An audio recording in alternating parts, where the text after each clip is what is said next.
What up, everybody? Welcome to the Smoking Tire Podcast. This episode is brought to you by ButcherBox. I love ButcherBox. Why? Because they make meat happen at my home. I mean, you don't have to, if you stop the explanation there, it would still be great, but I'm not gonna. It can be really hard to find great 100% grass-fed beef, free-range organic chicken, heritage breed pork, or wild-caught salmon at a regular grocery store. You can go to a specialized butcher, but you're gonna pay for it, and it means a second stop from the regular store. ButcherBox, they've got you covered. They believe everyone deserves high-quality, humanely sourced meat. It couldn't be easier. You just sign up, select your box, and then they ship it right to your door every month. And when you sign up right now, you get their steak sampler with 6 grass-fed, grass-finished steaks, because the best steak night is free steak night. Listen, I've used ButcherBox. They've sent me steak. They have sent me chicken. They've sent me sausages in the past and pork. They've sent me fish. It's all been really good. It's a curated selection of high-quality meat delivered right to my house. Each box has 9 to 11 pounds of meat, enough for 24 individual meals, packed fresh, shipped, frozen, and vacuum sealed so it stays that way. I can either customize my own box, which I've done, or I go with one of their pre-mixed ones. Either way, I can get exactly what I want.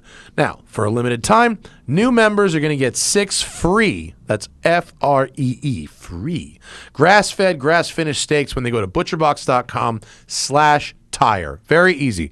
Butcherbox.com/tire. That's 2 New York strips and 4 top sirloins added to your first box, absolutely free. This offer is only good through Cyber Monday. That's 6 grass-fed, grass-finished steaks for free in your first box at butcherbox.com/tire. That's butcherbox.com/tire. You guys have probably, especially if you follow me on Instagram at The Smoking Tire, you've probably heard about my new show, Sorted, brought to you by our friends at Auto Tempest, and I host it with Rob Ferretti and Amelia Hartford and Tanner Faust. It is a tuner car shootout show. We are airing the East Coast regional episodes right now, followed by the West Coast regional episodes, and I'm about to go to Miami to film the head-to-head season 1 winner episode, which I'm very excited to do. You can catch all the episodes as well as learn about all the cars, the hosts, and I think even get merch at sortedornot.com. SORTEDORNOT.com. Sortedornot.com. Watch my new show. It's fun. The other hosts are fun. It has actual production value, unlike one takes. We had a sound guy. We broke cars. We got racetracks. We were hot. I was sweaty. Amelia went, wee! And then I revved a Supra at 10,000 RPM. It was de-fucking-lightful, folks. Sortedornot.com. It's my new show. You should watch it. And of course, if you watch Sorted, you're going to see me wearing Dillon Optics sunglasses. It's the official eyewear of the Smoking Tire Podcast. Dillon is just... they're such good glasses. I've been wearing them for 10 years now. It's been a full 10 years. The matte finish lenses aren't just a look. Although if you happen to wear glasses on television, they don't reflect the camera, which is very nice.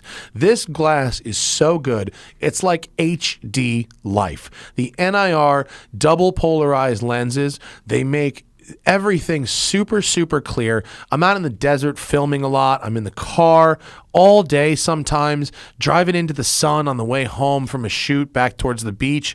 Man, my eyes can be burning, but with the Dillon Optics sunglasses, it just saves me. They've got a lot of aviator styles. They've got a lot of wraparound plastic styles. They've got all different colored lenses, blue, gold, green, black, silver, and they've even got prescriptions, which I got for, I don't wear prescriptions, but I got them for my wife. She does, and she really likes hers. All you got to do is go to thesmokingtire.com and click on the Dillon banner under the Partners tab on our website. If you use that link, it's just right there on our website, right at the top under the Partners tab. We will send you a free Smoking Tire t-shirt with your purchase for every pair that you get. I love these things. I'm going to keep wearing them, and I would wear them even if they didn't pay me. But fortunately, they also do.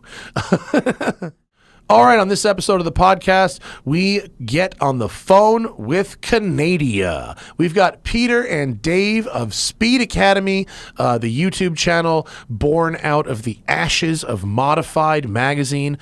These two guys get into the nitty-gritty of building project cars. We talk about imported JDM stuff. We talk about why some of the cars that they've bought in order to wrench on are accidentally worth a bunch of money right now.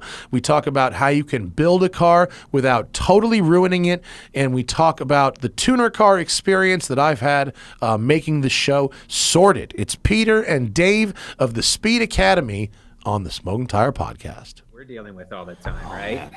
Like what's supposed to take 15 minutes takes 2 hours. Like, yeah, do you have an entire set of drill bits that are meant just for drilling out bolts? That doesn't even work. No, that doesn't even work up here. I have an acetylene torch now that I just burn everything. Well, see, once you start, this is where wrenching gets scary. I mean, if you are the first time you have to take a torch to your own car, what does that feel like? Yeah, that's exciting.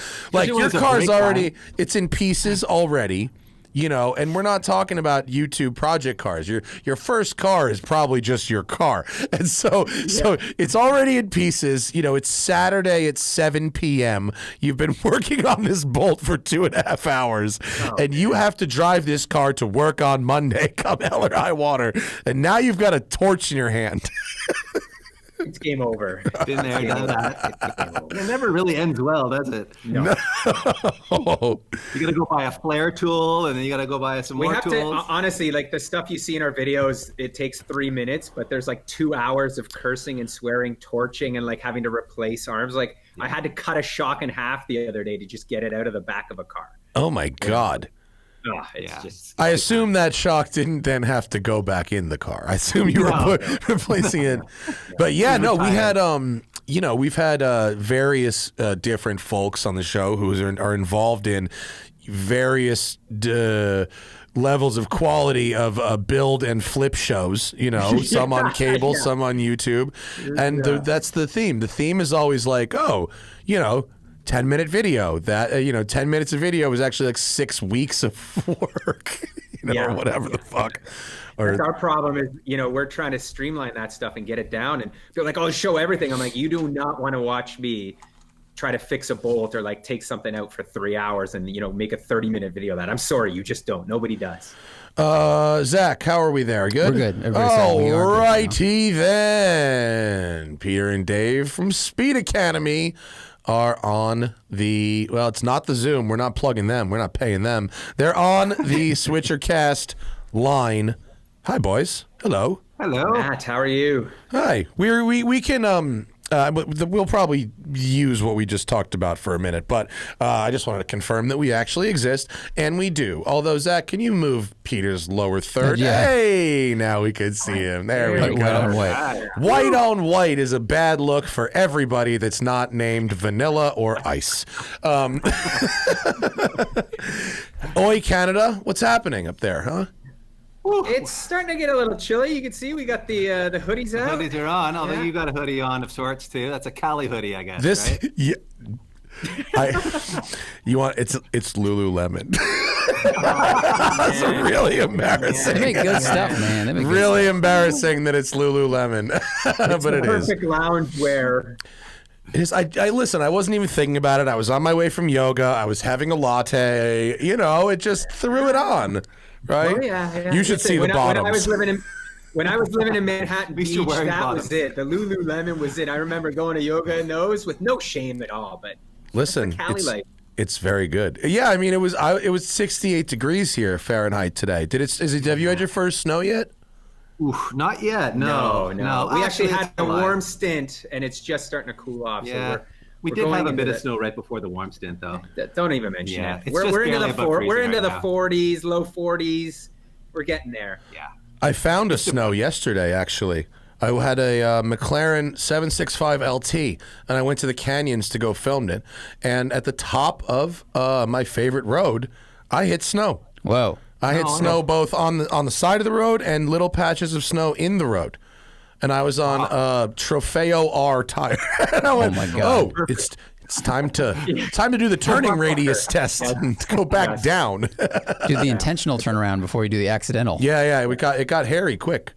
It was. I was like, holy shit, snow in LA, crazy time.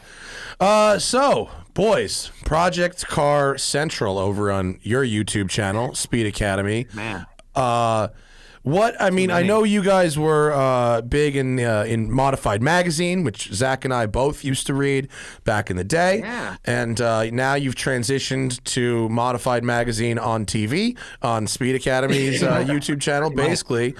What is it, what is, at a pure curiosity level, how is the Project Cars on TV business? It's tough. It's tough. Yeah. For us, we're trying to build these cars to a certain threshold, like the Project Car, the magazine level, where you can actually go test them on a racetrack.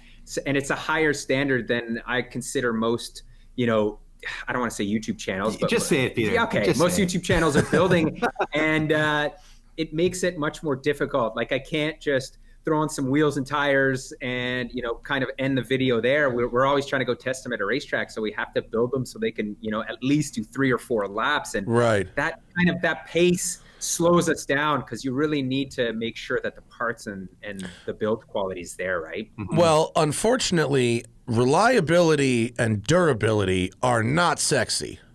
No, those are not those things. They don't add to your view counts. They don't add to your cover photos. Building a car that can make 1,000 horsepower, or what, I just picked a number, but 1,000 horsepower and last a quarter of a lap around a racetrack versus building a car that makes half the horsepower, but that you can beat on all day for purposes of video has got to be an ongoing debate back and forth about, do we build the most extreme car we can, or do we build something that works? And we're talking about an on-demand broadcasting system, right? You got to get people to click. So what do those discussions 100%. look like? Does anyone ever argue in favor of just building a monster that'll probably break? No. People want us to build those monsters. Yeah, right? yeah. I mean, that's probably the reason our channel has grown so slowly. It's because we keep building like realistic cars that actually can be street driven and go to the racetrack reliably. That's true. I look at your channel and I'll look at Freddie's channel, and Freddie is repimping shit boxes over there, literally repimping the same shit box that was already pimped for fun and profit. Yeah. Funny you say that, because our most popular videos as of late, we have been pimping like a Honda Civic, a Honda CR-V. We did a Mazda 3, and they were just super easy, quick builds where it's like 2 videos and people like it. Where you know why? Because pimping is a visual thing.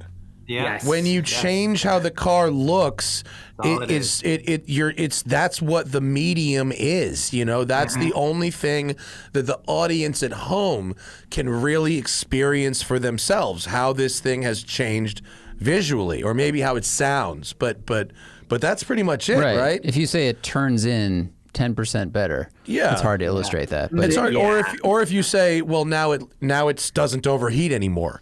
But if you say now it has a fish tank in it, they're like, I can see that. Yes, I get it. Right, it does. Right. It does have a fish tank in it. I see that you have put a fish tank there. If you look at our view arc, it kind of starts off where we modify the visual of the exterior, and it goes up, and the view rate goes up, and they're like, oh, we're going to do an engine swap. It goes like this. Yeah. That's hilarious, really. Engine swap.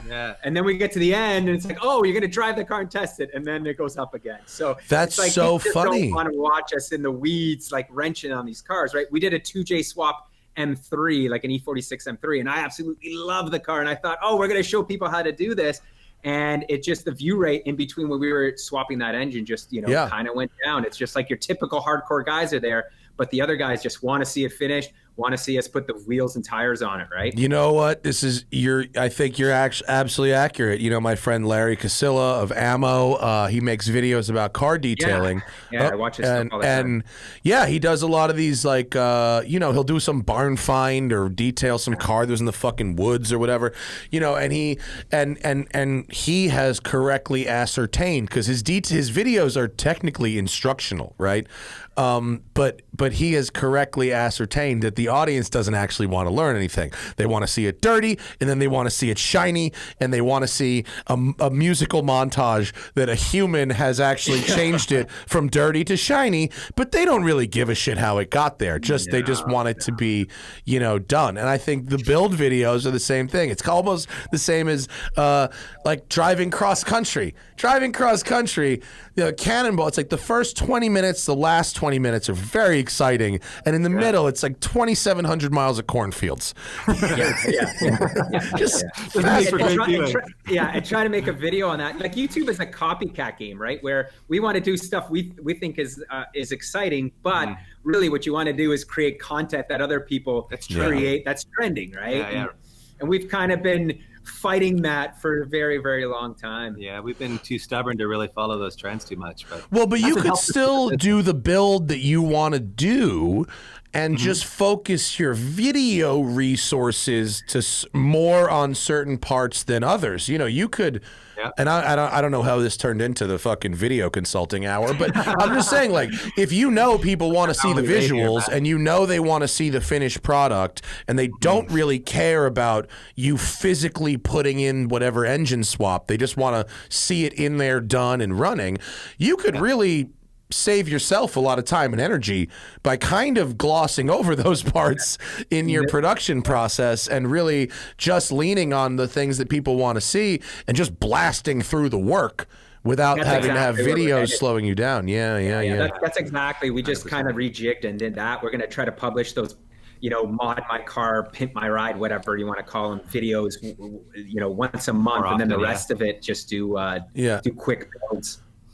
In pimping rides, did you actually find any joy or redeeming qualities to doing that kind of stuff?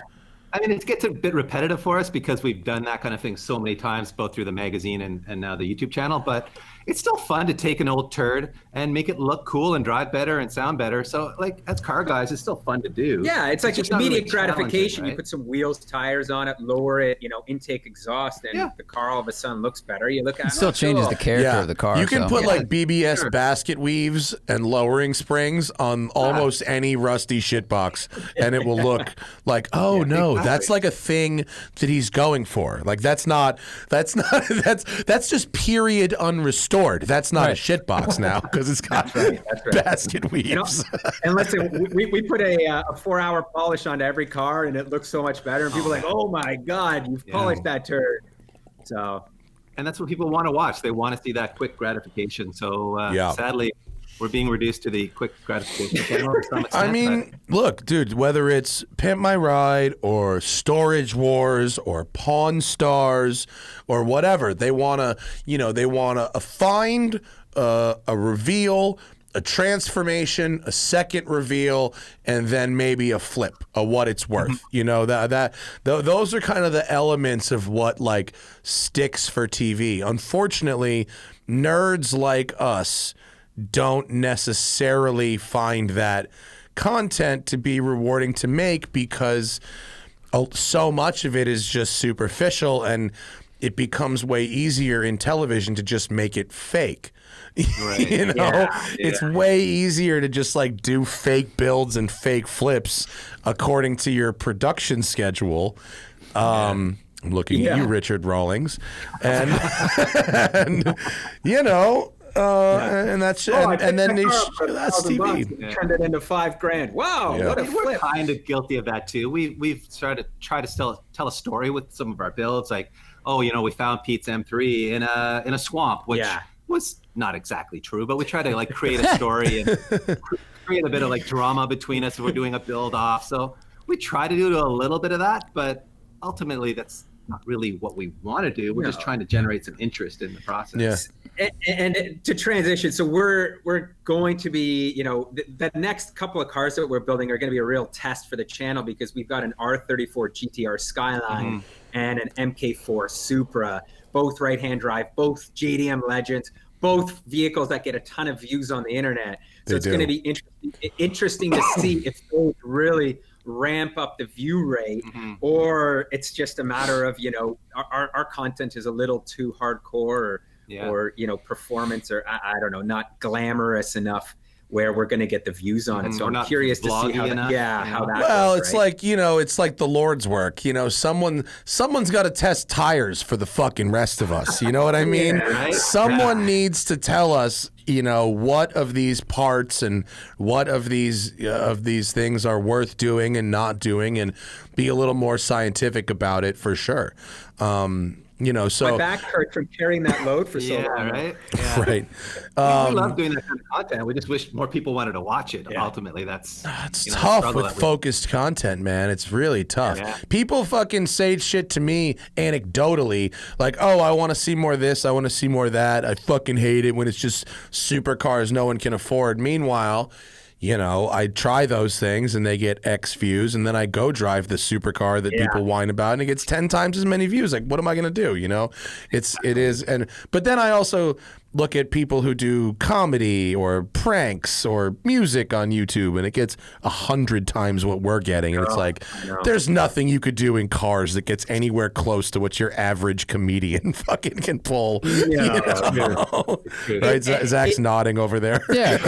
Well, that's a simpler thing to digest, especially if you're doing a build journey. It's like, I'm going to give you 30 videos on how to build this car. And like a lot of people, what I think is cool about your channel though, is it is a kind of a timeless resource. If someone wants to do a project like you have done, this is now like a DIY guide instead of getting a Chilton manual or something like that. So hopefully you guys play the long burn, and people are going to this for a long time for us, really. Yeah, we love what we do. So it's just a matter of, of course, everybody wants quicker success, wants to have more money in their pocket. But you know what? Like, I'm passionate about it. I love what we're doing. So yeah, and I think one of the saving graces of our channel for us, from a business perspective, is that because we have this catalog of projects that we built, it's not vlog style content where the title makes no sense, it has no context. People can go and find those playlists, and if they're building an S2000, they can go look at our S2000 build and use that as a reference. So like our back catalog of videos still gets a lot of views for us. Yeah, you got a long play going on. Exactly. And that's not necessarily been a bad thing for us. And it's also helped us work with manufacturers and sponsors in a way that we might not be able to work with them if we were vlogging, Yeah, and our business model is a little bit different in that sense, where most YouTubers rely heavily on the revenue from YouTube, and for us, it's more of the sponsorships that we get through. Kind of, we took like a magazine model, basically. That's how old we are. Model, right? Well, but you know what? That's what you've done is you have algorithm proofed your business model, and if your business model exists outside of the uncertainty of an ever-changing algorithm, that's better for you guys in the long run. It's much more predictable business model, and you're in control of it. Yeah, it's a better way to be. It is. The only downside to it, I guess, is there's a lot of hustle that goes on behind the scenes to maintain those relationships and to to wrangle parts and to make ad deals and so on happen. So unlike a vlogger who just has the money show up in his bank account every month from Google, we have to kind of work a little harder for it in the background. Yeah. But it's still been well worth the effort. Yeah, I mean, you're talking to someone who makes more than 50% of my revenue in media by selling and producing my own ads, and not by. I mean, I have the YouTube rev share, and we do get an automatic direct deposit on the 22nd of every month. It's very nice. That's right. But it's less than half for us, and so a huge portion of my job is. I spend way more time selling ads than I do driving sports cars. Yeah. And certainly way more time selling ads than I do driving sports cars on camera. You know what I mean? Like, driving sports cars on camera is this much of the job, and selling ads is this much of the job, and responding to emails is this much of the job. And I just did the inch, yard, and I caught a fish this big motions for the audio people. That's true, yeah. But for you guys, I did want to ask you, because you get some fairly you're not buying like junkyard shit like Freddie buys. It seems like you're buying and starting with at least somewhat decent vehicles. Who's buying the cars? Are you guys buying the cars? We are, yeah. We've learned, and I've learned this through the magazine days, is, when someone comes to you and says, hey, I've got a car, would you like to build it? And the moment that you say yes, that's the curse, because then the engine blows up or something happens, or halfway through the guy's like, where's my car? So we just found a private owner? Yeah, no. Yeah. You don't want to. I was thinking OEM. An OEM tries to give you $1 car or something like that. But you're talking about a private owner. No, that would be shady as hell, bro. Yeah. Imagine fucking taking the responsibility of modifying some dude's car, not even for money. Ugh. Nah. Dude,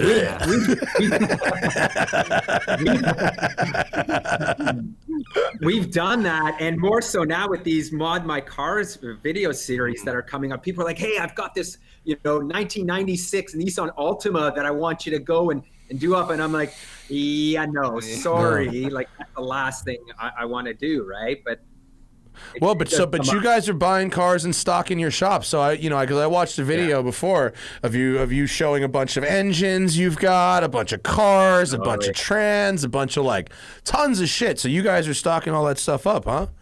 The hoard is real, man, and nice. It's paid off in dividends. Like, I bought 2 JZ engines 2 years ago for $2,000, and now they're $6-7 grand. Like, the JDM tax is just going through the roof. Yeah, cars and everything. Our GTR that we bought is probably appreciated almost 50%. Maybe more. Yeah, it's nuts. It's unreal what is going on with the market right now, right? I'm not surprised. I mean, especially in the last few months, people have been stuck at home, not traveling, not eating out and going to bars, saving up some money, and people are buying cars and driving, wrenching.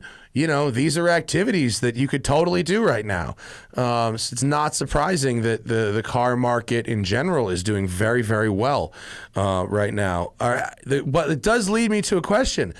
If your GTR has appreciated that much in that short a period of time, at what point is it no longer worth you modifying it? Yeah, exactly. We're going to be careful with that for sure. This is the $1 million question for me right now, because we have essentially a all-stock GTR, and I'm about to modify it, put turbos on it. I've gone to the point where I purchased a second engine because I'm worried that if anything happens to that numbers matching block, that car's not going to be worth as much. So why don't you take that one out and modify the other one? That's exactly what I'm going to do. Oh, okay. Yeah. Cool. Yeah. Rob Ferretti, Pete, he's got that. Rob Ferretti of Super Speeders. He's got a 98 Supra, and he's got the stock motor on a stand. It's a very low mile car. And he's got like a 1,200 horsepower, Psycho Death motor in the car, which is, I think it only runs on C16. I think it's too expensive to drive. I think between the miles and the fact that it's like $25 a gallon in fuel, Rob's like, I just park it. I don't look at it.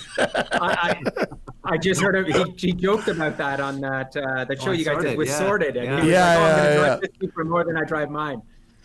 Well, building cars that have to be reliable and last, and how's that working out so far? I guess you can't tell us how things have worked out. Well, no, I mean, I can tell you. In general, I think what that issue that we were just talking about it has come up on Sorted, and I won't say exactly how, and it's not exactly how people will think, but a car that is truly sorted in the way that you two and me and Zach would call truly sorted is probably not the same car that makes a horsepower number so high that it'll shock you. You know what I mean? Exactly. you know, there's almost no such thing as a well-rounded 2,000 horsepower car, you know. And so Rob Ferretti, you know, Sorted is 80% a Rob Ferretti production. I'm a co-host and I help choose the cars and all that stuff. But it's mainly, and I was part of the inspiration with my one takes and whatnot. But it's mainly Rob's production, and so Rob was of the opinion that despite my affinity for well-rounded cars that might have less horsepower, having crazy shit will sell better for television. And so all the cars that we have at Sorted are like, I mean, the slowest one is like 600 horsepower. You know what I mean? Yeah. And so, but that leads me to throw a question back at you. And yes, because both the East Coast and West Coast regionals were very hot and humid, you know, things come up, you know, things come up. A car that's got a 4-figure horsepower number is not typically the kind of car that is meant to survive hot track days, no matter what the owner tells you. Okay. Oh, the Supra with the AC. The moment that Supra guy said, I make whatever 1,100 horsepower. Yes. And I have AC in it still. I was like, my man, you are not going to last probably 2 laps on that racetrack. You know what? I won't say what happens on the track. The AC on the track was less of an issue than it had the fact that it had Mickey Thompson's on the front and on the back and not quite skinnies on the front, but I can't wait to see that. I can't that wait. car, and we're talking about a 1995 Supra that was built by a dude named Mo, who has, I feel very bad that I can't remember the name of his shop. It's in New York. It's in Long Island. It's a small, not well-known shop. But this thing was really clean, and other than the slicks on the back, was pretty low profile, pretty quiet. It wasn't like ridiculous. And then, when I went to go drive it, he told me, he goes, listen, this motor goes to 10. And I was like, no, it doesn't. It doesn't go to 10. He goes, it goes to 10. And I want you to rev it to 10. And I go, I'm not revving your car to 10. I go, I'm not going to do that. I'm going to blow the fucking thing sky high. I'm not going to rev it to 10. And he pulled out a video on his phone and he showed me a video of it going to 10. Of the fucking, the needle going all the way around and off the tack onto whatever the fuck is straight back down. And I was like, okay. And I went out on the highway, a highway in Florida, and I put it in 3rd gear, and it was like, and when it got to 6, I did a burnout at probably 80 miles an hour that went into all the way to 10,000 RPM. I shifted into 4th at maybe 110 or 120 and continued the burnout. How did you not end up in a ditch or in jail? Because it somehow managed to stay straight, and also I'm a very talented driver. No, I mean, but I guess those Mickey Thompsons had nothing to do with it. It was, Tanner in that car laid a set of 11s for I think a half a mile. Oh my God. Tanner was laughing so far. I heard Tanner went down the back straight in that car, and he goes, I'm going to come in. I think the engine's just slipping the clutch. He thought he was just burning the clutch. And he did a cool down lap, and he realized on the second time around that there were 11s down the entire straightaway. That wasn't the clutch. It was doing a 4th gear burnout down the entire straightaway. It was so, I mean, it was really wild. And we had a bunch of cars like that, you know, but that's kind of the opposite of what we're building. And that's our struggle is that's what people want to see on the internet. Right. Yeah. And I'm like, I don't love the idea of having a power band that's 2,000-3,000 RPM. We want cars that, you know, on the racetrack have a fat power band that go, and then we made almost, I think it was what, 580 or something? Yeah, or 650 with our 2J, and people are like, what? That's all you made? I'm like, the car drives amazing. It's, you know, good on the street. It's good on the racetrack. People don't care. They want to see that big number. Right? Have you ever tried to show how to do it right by doing it wrong? No, I'm serious. Like, what if you took a car And you said you got two 2Js, right? What if you took a car and you built one of those engines to be like 1,300 wheel horsepower? Big single, narrow power band, totally unusable, but braggable. A dyno brag YouTube car. And then you built another one that was like twins, 550 to the tire, which for a Supra is very reasonable, right? Yeah. Wide power band. And then you went to the track with both of those, and I bet you could demonstrate just how much faster the slower car was. Oh yeah, 100% it would be fast. I think that would be fun. Our Supra GTR, idea. so the GTR is getting twins. It's going to be probably around a 500, 550 to the tire, and the Supra is going to make, I think, like 7 on that turbo. Who knows? On a single? It's going to be like the single versus the twin. So it'll be an interesting build in that sense. Yeah, to show the differences there. Yeah. I want a 10,000 RPM 2J now that I've heard about it, though. This fucking thing. Holy it actually went to 10. That's wild. It was real crazy. Gearbox, because I remember him talking about that's crazy. Yeah. That dude was mellow as fuck. He was real ice cold. Yeah, it was good. Maybe yeah, sponsored by your Cali weed guy. That could be right. Speaking of which, have you guys ever done a build and then decided that you had actually made the car worse? I mean, every time you put a race suspension on the car and you drive it down a public road, yeah. you realize you just ruined what was a previously comfortable car. But then you go to the racetrack and it's amazing and you don't feel quite as bad about it. But I've never really felt like we completely ruined anything. But you certainly make compromises. Like, we mostly built stuff for the road course, for the racetrack. And so when you do that, you compromise comfort, basically. But our whole ethos is like street track cars, so they still have to be comfortable on the street and whatnot. Like the one comfortable, car guy comfortable. We built a track Scion FRS once that's gutted. It's got a roll cage, and we did almost like a one lap of Canada with it, and it was miserable driving around. But it won the event, ironically. Yeah, you know. You won a race in an FRS? We did, yeah. Nice. Horsepower GTRs, because they all blew up. And That's right. We were joking. We should have brought that car to your event, and it would have probably outlasted all those cars in that sense. Well, it wouldn't have necessarily outlasted all of them, but we brought to sorted. We brought benchmark cars because we were like, you need to know how these cars compare to something stock. Right. And, again, typical Rob Ferretti, I was thinking we would bring something like pretty mellow, like a Mustang GT or a stock STI or a Golf R or like, something that was like quick, but, reasonably affordable. And Rob was like, no, we need like some flash, it's got to be something exciting people want to see. So we brought a C7 ZR1 to the East Coast, and we brought the new 2021 GT500 with the carbon pack to the West Coast.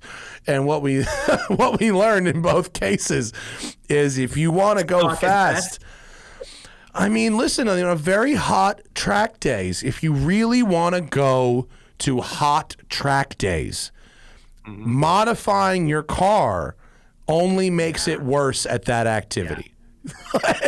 There's almost no mods you can do that will purely make your car better at hot track days, aside like radiators. Put vents and radiators, exactly. My money is on that 911 turbo because it was stock with bolt-on turbos. Yeah, I feel like that's the kind of car that you can bring to that competition and really mop up because it is the ultimate street car. I mean, it's $200,000, so it's a bit of a deal with the guy with the S2000, but well, like Ferretti says, you could buy a $200,000 car and put 30 into it, or you can buy a $30,000 car and put 200 into it, and end up in roughly the same place.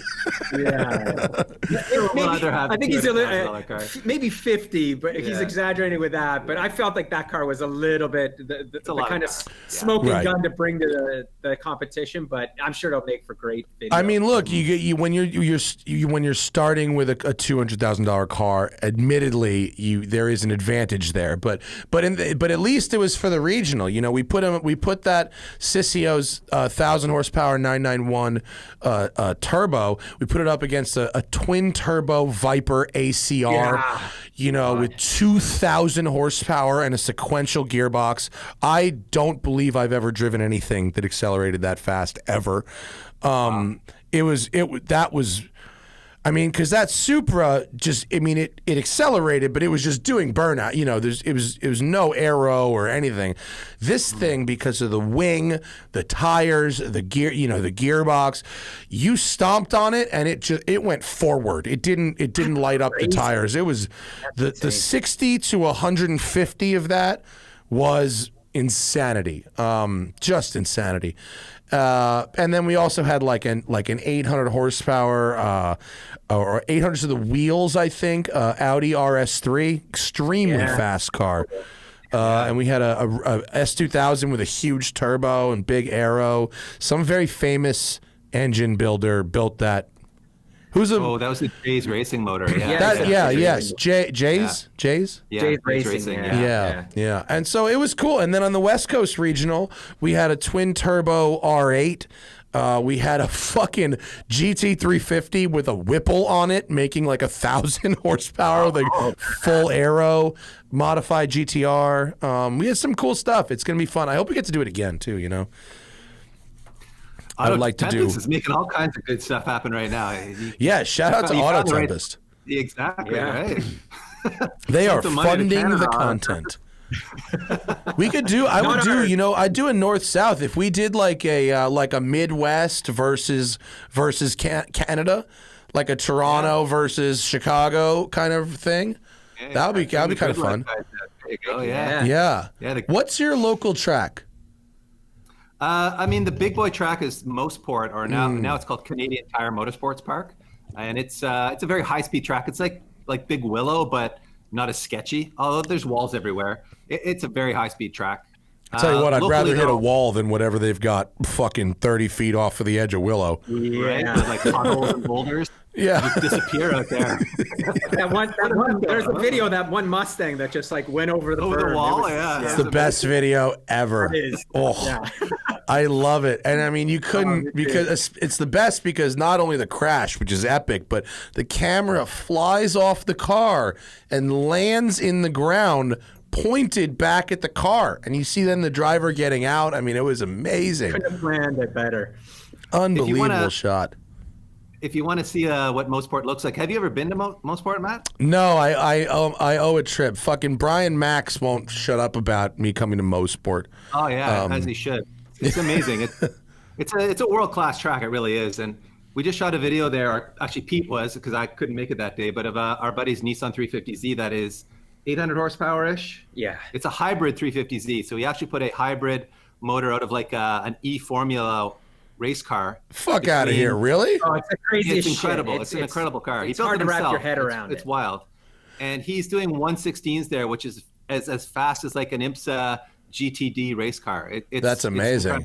It's really an impressive sight. Yeah, even if you watch that video on our channel, it's hard to really fathom just the speed until you're there. Like this thing was flying, man. It was bottoming out. There's sparks flying in the corners. I love that.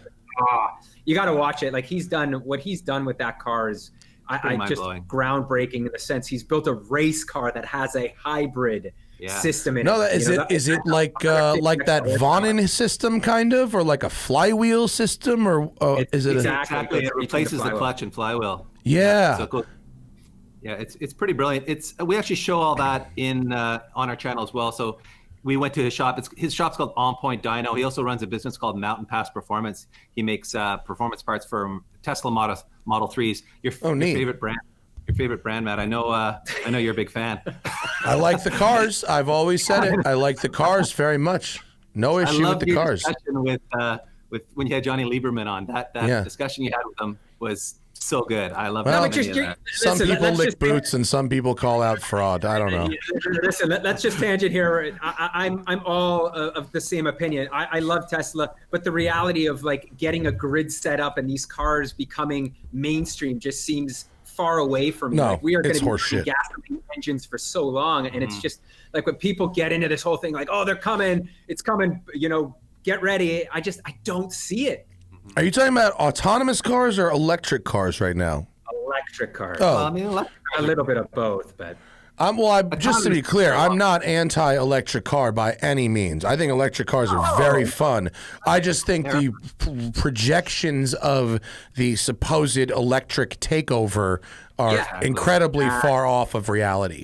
Exactly. Yeah. We are also that's not bullshit. against electric. Like I love electric buddies cars. loves them, and we do too. Like, they're great. We've track tested a bunch of Teslas, and they're impressive around the racetrack, even in stock form. And then with our buddy Sasha, who's modified his Model 3, and he built a Model Y that was faster than a GT3. Yeah. Nice. Pretty wild. Yeah, pretty wild stuff.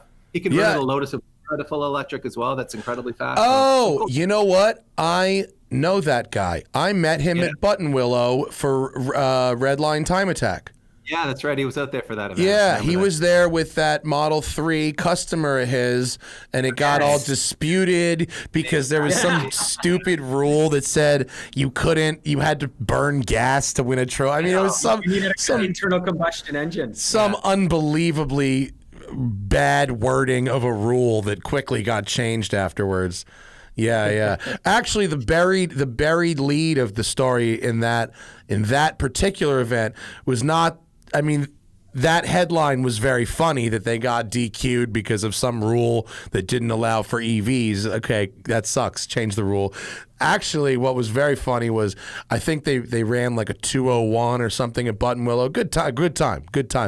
But there was another guy there at that race whose race car broke and who went to Hertz or Enterprise or fucking somebody and rented a Camaro SS straight up and with no prep work at all, threw a door card on that bitch and entered it in Redline Time Attack and beat that Model 3.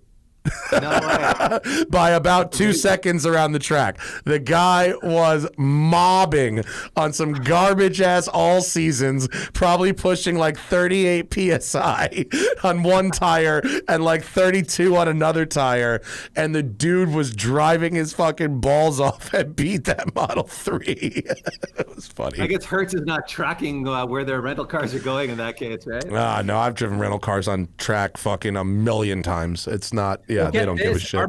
Our buddy took an Uber. They rented some Mustangs through Uber, or what was it? Turo. Turo. Sorry. And the owner was like, "Hey, the car is at the racetrack or whatever," and got all pissy about it. And he's like, "Oh, don't worry, I'm just here for a video shoot. We're not going to go on the track."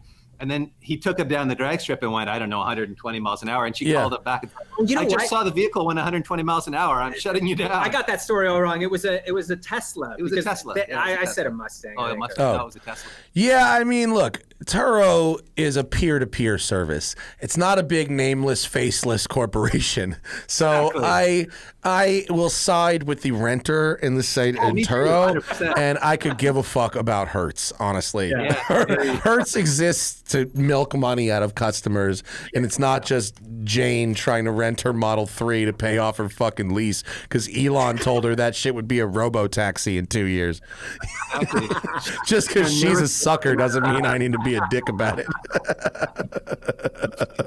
She was totally within her rights to bust him on that one. Yeah. No, I'm not surprised with. Yeah, if it was Turo, I'd be annoyed if it's the track. Turo in LA has some fucking cool cars though. You can get some random ass shit, like fun, weird, random stuff in LA.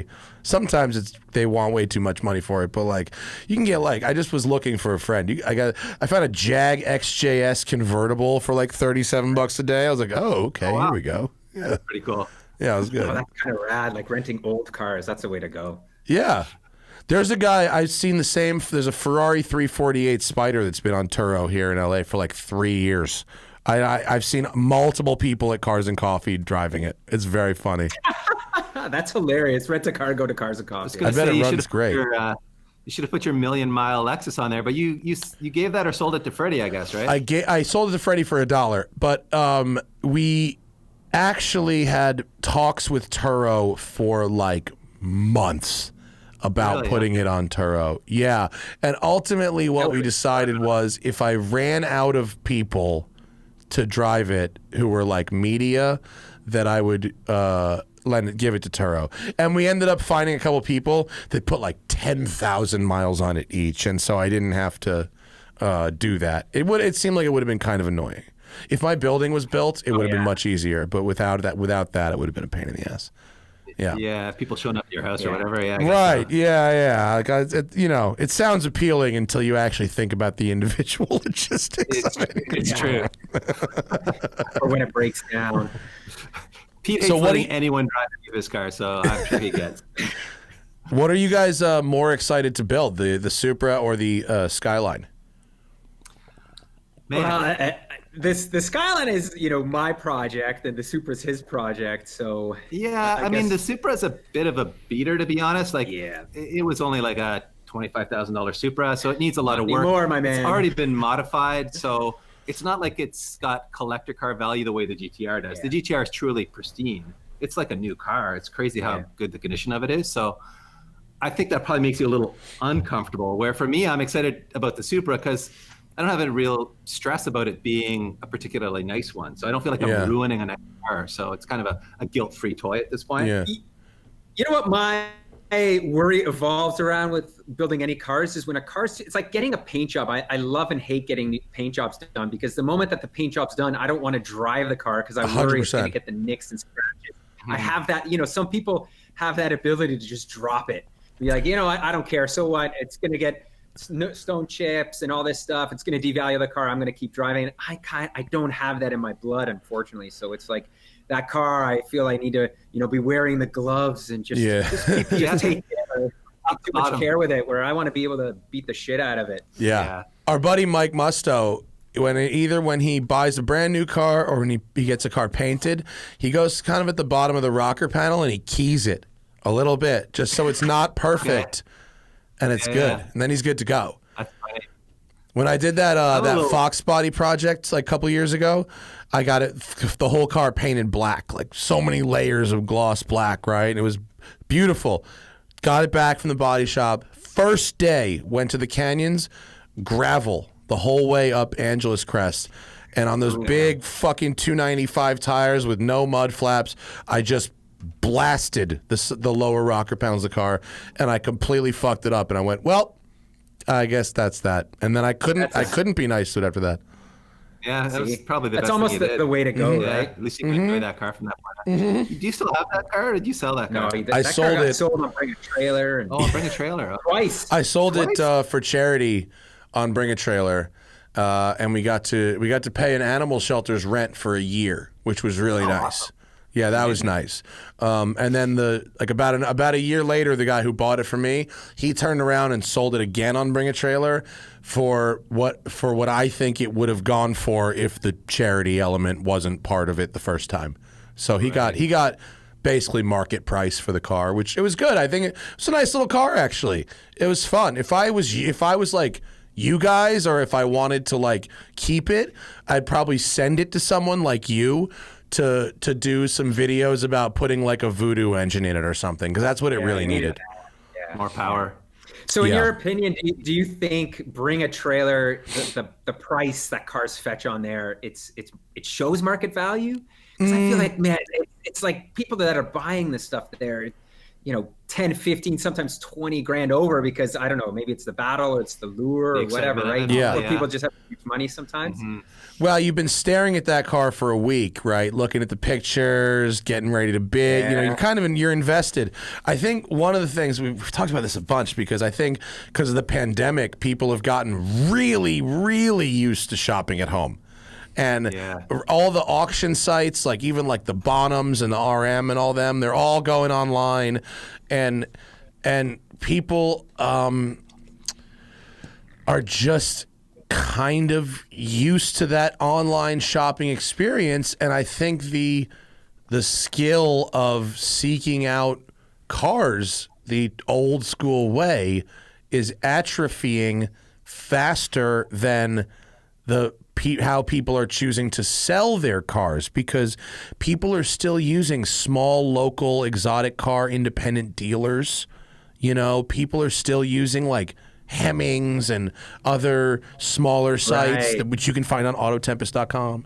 And, you know, people are still listing cars in other places besides Bring a Trailer, but like everybody gets the Bring a Trailer daily email. So like, you know, I think it is representative of the value of certain cars, but I think that other cars, like blue chip cars, like classic Ferraris and Lambos and really high-end Porsches and BMWs that would normally require a lot more work, legwork to find the good ones, people are content just kind of clicking on Bring a Trailer and seeing what they get.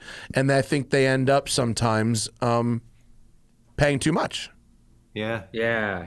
Like I just watched a E39 M5 touring, so wagon conversion. Oh, the silver one. That guy's local. For 45 US. 45? 45K. That's a lot of money. He did well. Right? He did well on that car. That's a lot of money. That was a nice car, but he did very well there. I just bought a $6,000 E39 M5 that I'm putting into a touring, and I'm thinking to myself, I don't know if I'm going to be able to keep that car if I can get that much money. Yeah. Well, you know, I think the market for cars of sports sedans of that period is really growing, and it's the wagons especially. It's not that there isn't enough market to mass produce high performance wagons in the US and sell them, but there is enough demand to sell fucking one for a shitload of money. You know? A friend of mine just imported into the US a 2003 RS6 Avant, and it's a fucking stunner of a car. But you know, the RS6 sedan was sold here, and what this dude paid to get a real Avant in the U.S. federalized before the 25-year rule would seem to many people to be fucking batshit crazy. I can imagine. You know, he's just something he really wanted, and he could afford to do it by the sounds of it, right? Yeah, he's super Audi man. He's had all the super Audis, and he is super Audi man, and so he wants what he wants, and he can afford what he can afford. You know, and that's fine. But I think if what? No, go ahead. I was going to say that's the nice thing about being up in Canada. One of the few things that we have is our 15-year import law. Yeah, it's true. So we're bringing in cars right now that are, you know, almost mid-2000s. I just bought an Evo wagon, a 2004. See, that's awesome. Yeah. Like if you guys can afford to keep and sit on those cars, I mean, you can really I think that you guys could have a whole part of your business that was just modifying cars that were 1 year away from being U.S. legal, finishing the project, having some fun, and flipping it in America for profit. I mean, that seems like a totally reasonable thing for you guys to be doing.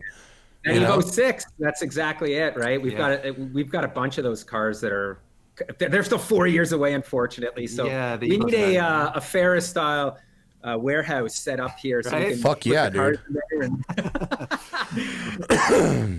That's very cool though. That the 25-year thing is so dumb. And Larry Chen was just on the podcast last week and was telling us what CARB made him do to get his R32 GTR California legal. Other than adding a third cat. Okay, I get it. Third cat emissions, no problem. Besides that, it was literally the dumbest shit in the fucking world. It was like, add the ring in the fuel filler so you can't put the diesel handle in there.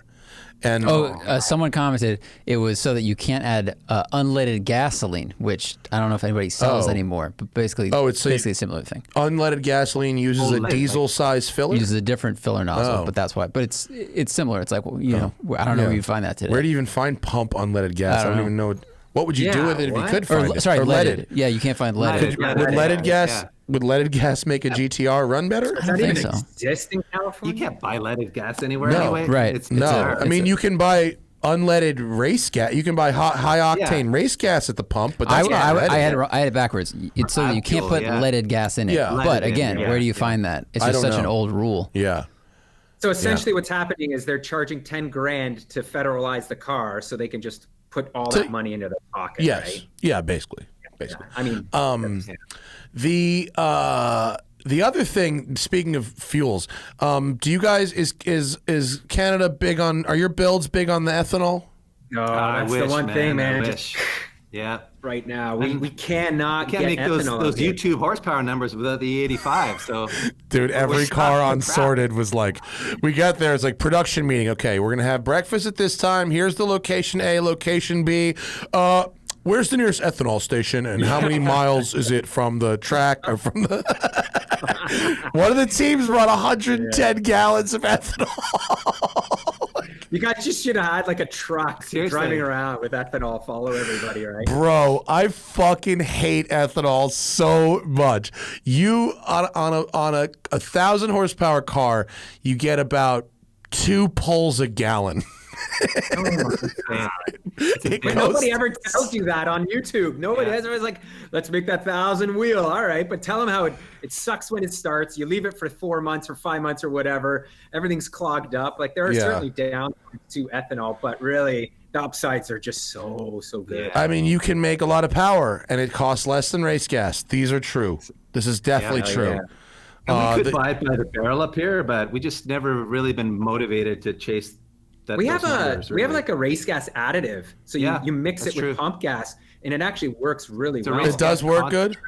Yeah, we've tested it on the dyno, man. We went from making like, what was it on the Supra, STI? We went from making low force to high force. We made like 80 or 90 wheel with the concentrate added in. Okay, yeah, that's real.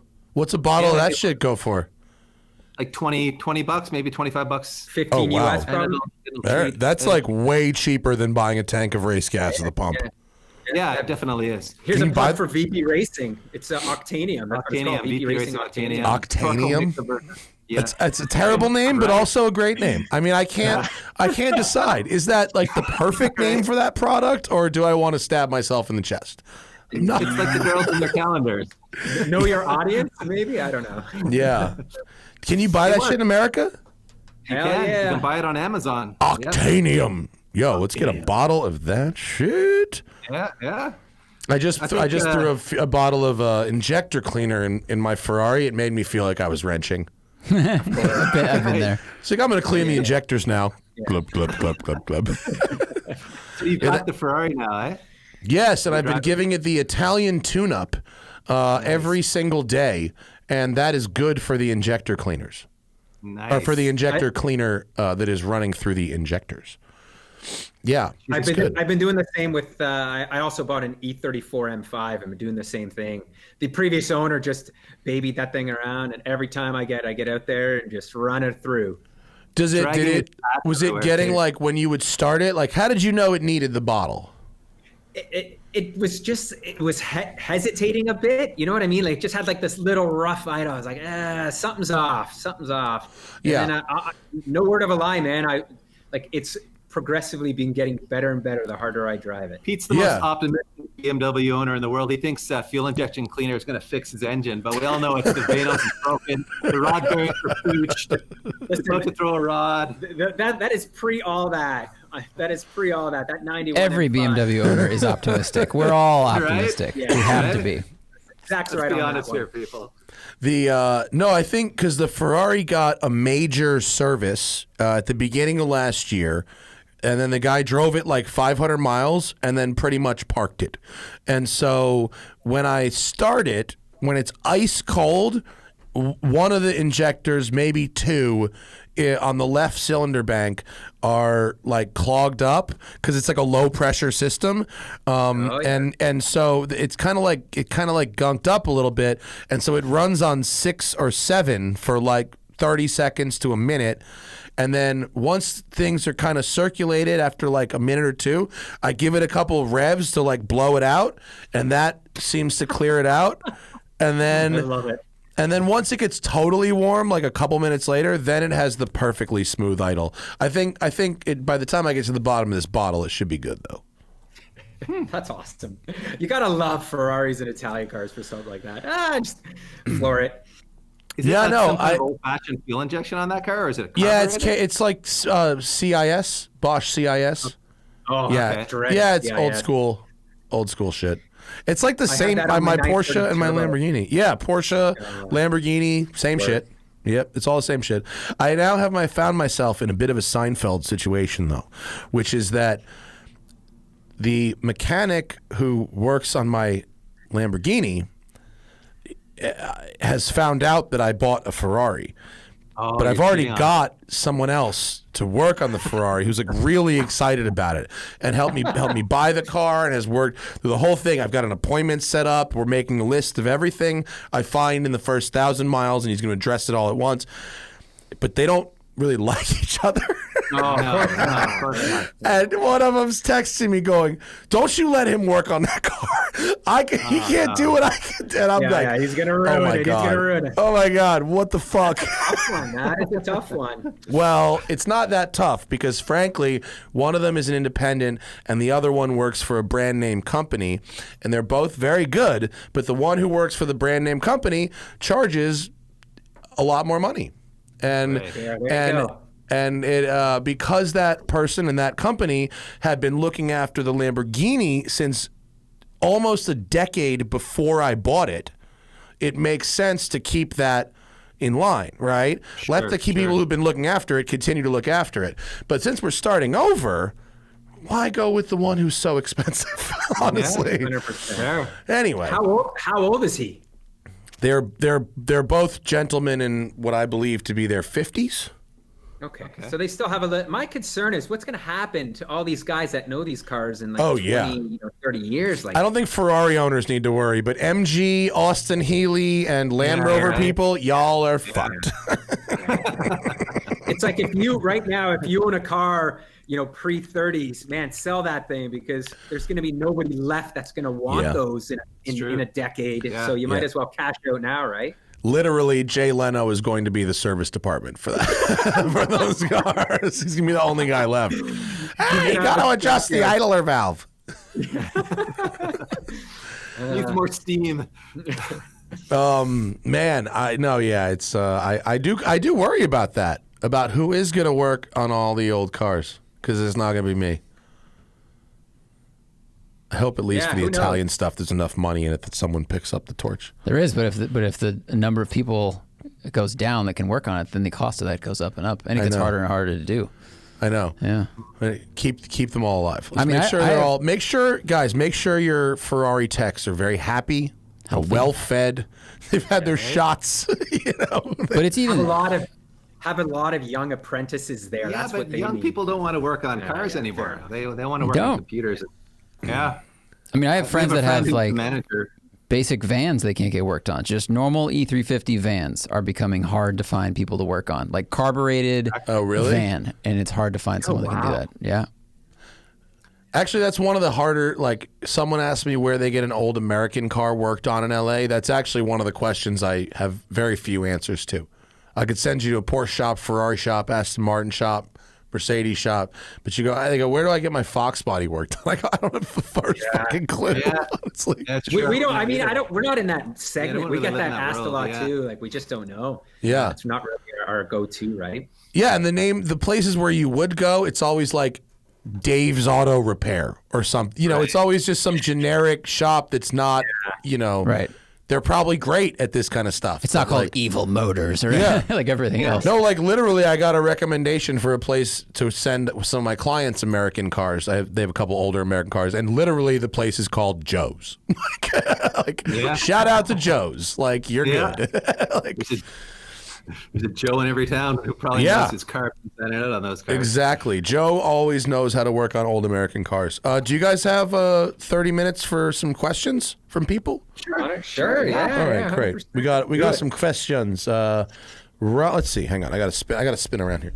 Robert Young says, Matt, I'm the nerd who sent you the car and driver about the R32 GTR. Thank you, Robert. I appreciate that. We need to get the border open so we can do the Evo. Can we ship cars to Canada right now? I think we can, right? You could Commerce, with the broker, I think. Yeah, Commerce is going right now. Exactly. Robert, but ship your car there. Yeah, he could. You're right. Actually, Robert won our Patreon contest, so we're going to be building his car. His Evo. Oh, right. You know how we talked about building other people's cars? Oh, really? Well. Yeah. So Robert's been very, very patient. Thank you, Robert. Because the border's been closed, so it's been one of those things where it's just been difficult to do. I bet you could ship cars, right? You must be able to ship a car to Canada. Yeah, the logistics of it, like dealing. And we want him to come up to our shop to unveil the car to him. Well, he's got to come up when it's done. So hopefully he ships it now, you build it, and then he's got a while before he's actually going to show up. Exactly. I get to put up 50,000 miles on it. It's all good. 2 years later. All right, I got a nerd question for you. All right. Dillon says, is there a cheaper rear end for beams swapping an RA26 Celica GT fastback? I'm having a hard time finding an AE86 rear end. That's probably for me, since I have a 77 Celica that I swapped an AE86 rear end into. And I think the cheap way to go is the Volvo 240 brick version of those. The width of that axle is pretty much spot on for what you want for a first-gen Celica, so you don't have to shorten that axle. And it's like a 7 3/4 diff size, so it's a big burly diff. It can take some power. You won't hurt it with the beams. So that seems to be a pretty popular option for guys, especially in Europe, but even here. Obviously, you can go like the 488 version, but you got to cut those down. So, I think the Volvo 240 rear end is maybe the one I would look at if I couldn't find an 886, or maybe the Celica Supra rear end, which is out of the first-gen Celica Supras. The fastbacky one, right? The fastback one, exactly. Yeah, That's a 7.5-inch diff, and they're stronger than the 886 ones, which are only a 6.6, and they're prone to snapping axles if you're making like 200 foot-pounds of torque. All of which 5 people will do. Actually, yeah, you'd be surprised. Actually, there's a lot of guys who are into this stuff. There's actually quite a big Celica community that we not just Celicas, but old school Toyotas, like all the early Corollas want to swap those rear ends too. So there's a high demand for that stuff. But yeah, I think the Volvo 240 rear end would be the way to go. All right, those have got to be around too for sure. There's plenty of Volvo 240s. Chappie says Tesla tequila is delivered late 2020. Do you believe this to be A, delivered to customers, or B, delivered to barrels to age and customers get it in 12 years? What do we get for, that's a good one. I like that. What do we get first? That is a good one. What are we going to find out first? How they've had to redesign the Cybertruck because their shit was bullshit, because it was not, that was a movie prop and not a real car, and we all fucking know it. What are you talking about? That was going to pass crash standards, of course. Yo, for sure. There's oh god, people are so fucking dumb. It's anyone who looked at a photo of that and thought that could be a car that you can sell in either America or Europe has fucking brain melted disease. Like literally your brain is fucking mush. That's not a real car. And it can't be. Let's see. Miguel Flores needs to listen to our last podcast that we just aired. Zach and I driving the Mercedes G-Wagon. We answered your question. We do 20 minutes on the SSC speed controversy. Listen to that. Dusty says, have you guys... Yeah, right? Dusty says, have you boys ever built anything off-road inspired or anything for that realm? Not really. No, we haven't. I'd love to go and do the Baja someday, but we've never built anything like that. I mean, the closest we've come is like put a 2-inch ride level kit on the front of my Toyota Tundra. That's about as off-roadish as we've gotten. But I mean, we'd love to. It's just such a departure from the channel. You know, you got so many people that watch one thing, and all of a sudden it'd be like, you know, if we rolled in a pickup truck and said, "Oh, we're building it for the Baja," you'd have to find a whole new audience. There's some crazy pre-runner Toyota Tundras that I look at and think, oh, I'd love to turn mine into that, but then we've got nowhere to use that in Canada, really. So I'd just be that guy driving around on the street in a pre-runner for no reason. those guys do Not that look there's like anything wrong assholes. with No, those guys look like assholes. When you've got like the entire fiberglass clamshell on your shit and like a crazy rake and like 4 spares strapped into your bed. Militia sticker Yeah. on the back, Yeah. And you're just like on the 405, you kind of look like an asshole. Like you just do. Like, stop and go traffic. Driving to your cubicle job somewhere, right? yeah. I mean, and there's people that do that, and I see you, and I realize that I'm driving a semi off-road vehicle in the city as well, but like I don't carry spare tires around. And you got the desert right there. You could go and do some fun things. And hey, you take it up to the mountains. And not that often. People who want to call me a poser because I don't go off-roading in my off-road vehicle enough, I don't go off-roading enough to satisfy them. That's the other problem with trying to do anything off-road is it's never hardcore enough for the real off-road people. True. You know, True, yeah. There's nothing that you guys or us could do in the off-road world that will satisfy someone looking for off-road content on the fucking internet. Yeah. You know, it's got to be, I was fucking born in the dirt and I'm going to fucking drive this fucking truck up this hill until it rolls back down and lands on the roof. That's right.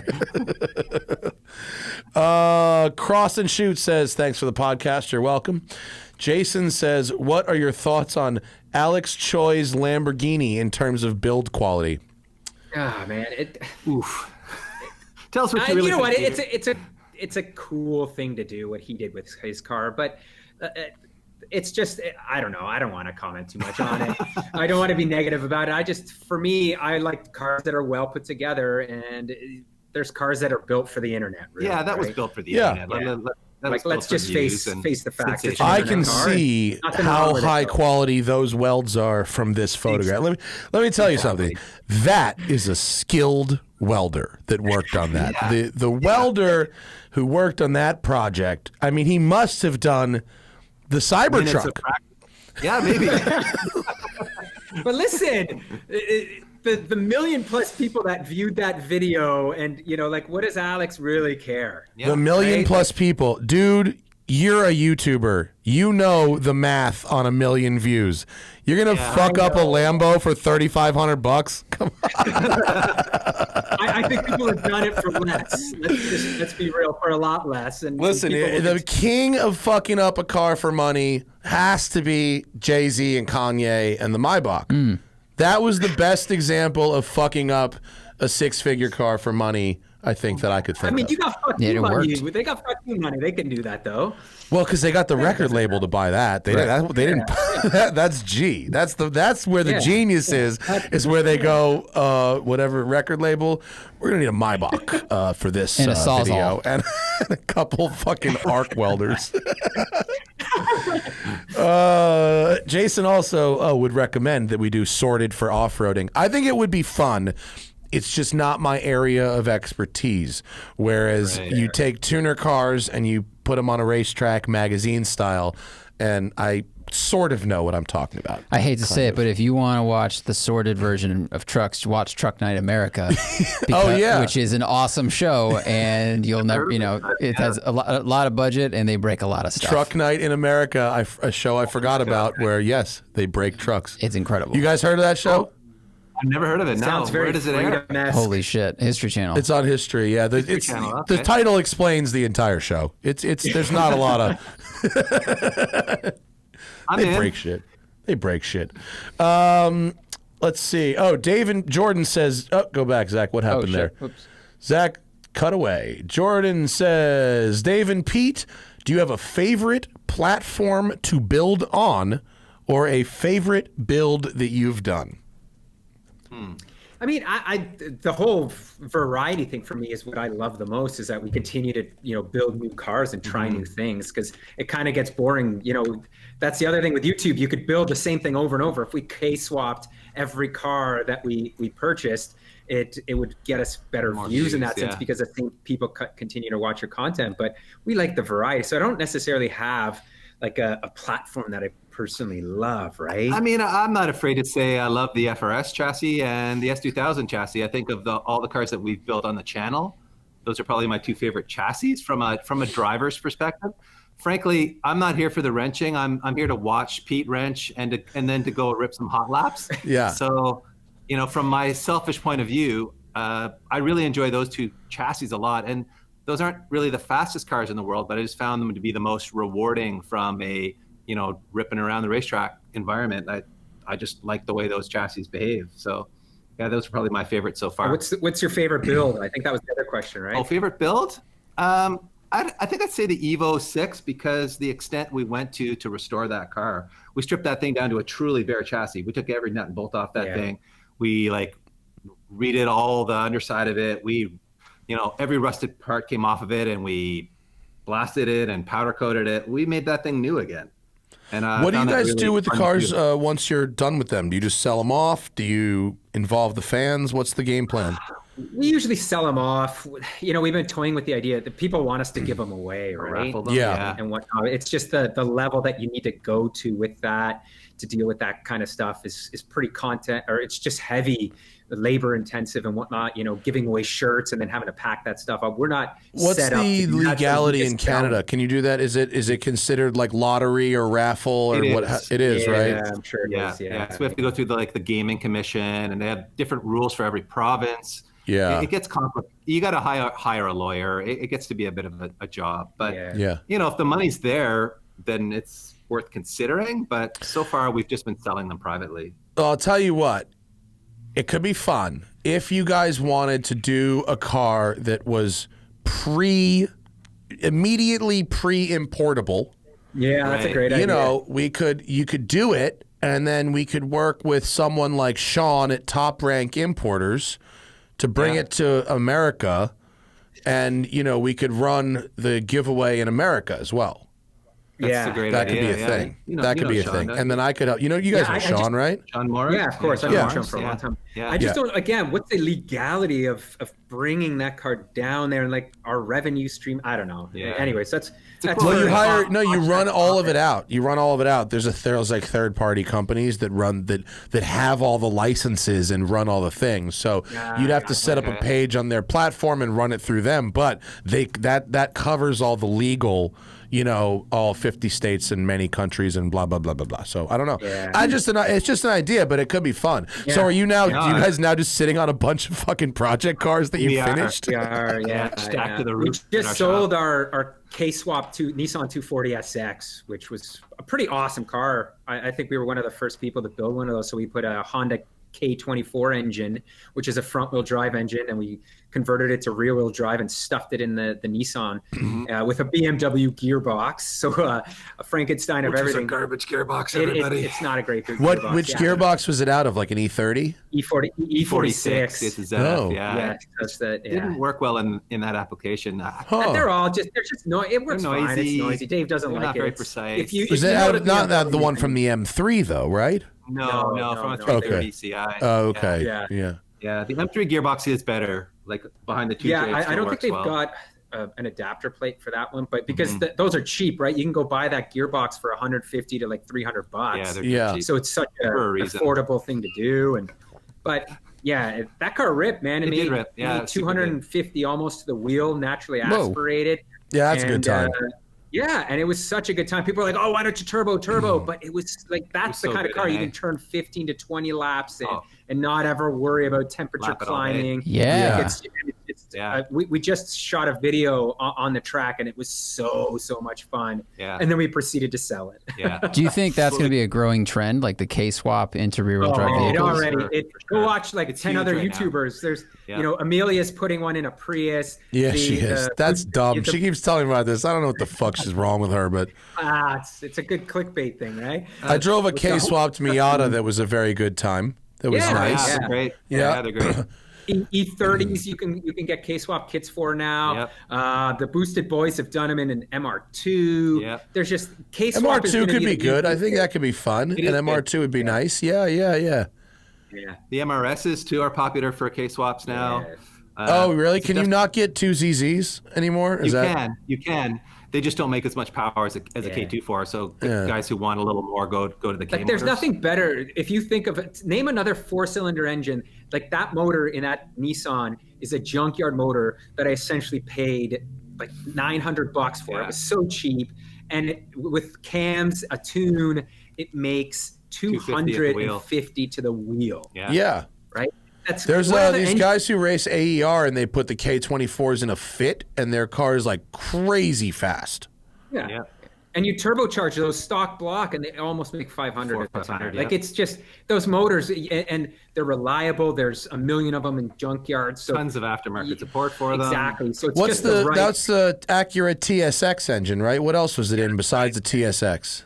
The 9th gen Civic SIs have a version of it. And of course, in Japan, they had a ton of them. So if you go to a JDM importer, you can buy those all day long for, between $500 and $1,200, depending on condition. But now the JDM tax has gone up on those now. Like everything is just creeping up. 400 or 500. Yeah. It's crazy. No, in the States, the GTRs have gotten very expensive. They're still, I think they're still worth it from a driving perspective. I think it's tough to get a cooler and better driving classic car for less money than a R32 or 33 GTR. They're quite nice to drive, even stock. They're very good. So, do you know what those were worth? So get this, when we just were able to import them, when our 15-year rule came in for those cars, you could buy them here for 10,000 Canadian dollars. Yeah. So that's $6,500. If I would have known that. Oh my God. And now when we went to New Zealand in 2014 or 13 or 2014, I mean, there were beater Skylines around, mismatched body panels and dents and, even GTRs, and they're just around. And but that's how it goes, right? All of a sudden people realize that these things are worth hanging on to. Yeah, it's just like anything, right? They're becoming rare. They're rare. People are going to want them. Our generation of people that has grown up with these Japanese cars and has really liked them is going to continue to appreciate. The Type R is a great example. Yeah. I feel like the Type R is going to be the Copo Camaro of our generation. You mean like a DC2 Type R? Yeah, DC2 Type R. The current Type R. Yeah, the 97 Type R. Yeah. Well, they're bringing big money because so many of them got stolen. That's because it's the DC2 with the clean title. That's the yours wasn't stolen. Oh shit, One of 12 left in the world now. Yeah. Right. I think there's an original owner one for sale on Bring a Trailer right now. Actually, it'll probably bring enormous money. And that's kind of the struggle that I have, because I'm always looking for cars, right? With what we do, I'm constantly looking. And then there's a guy that's got a salvage title, Type R, that thinks it's now worth $30,000 because the Bring a Trailer one went for $70,000. Right. Yeah.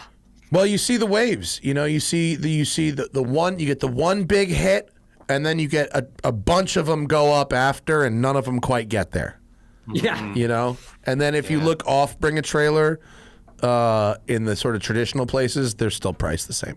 Yeah. Auto Tempest, go there. Auto Tempest, what's up? Sorted. Any more questions, Zach? Or that's the show? Pete and Dave, thank you for your time. That was an excellent show. Really enjoyed talking to you guys.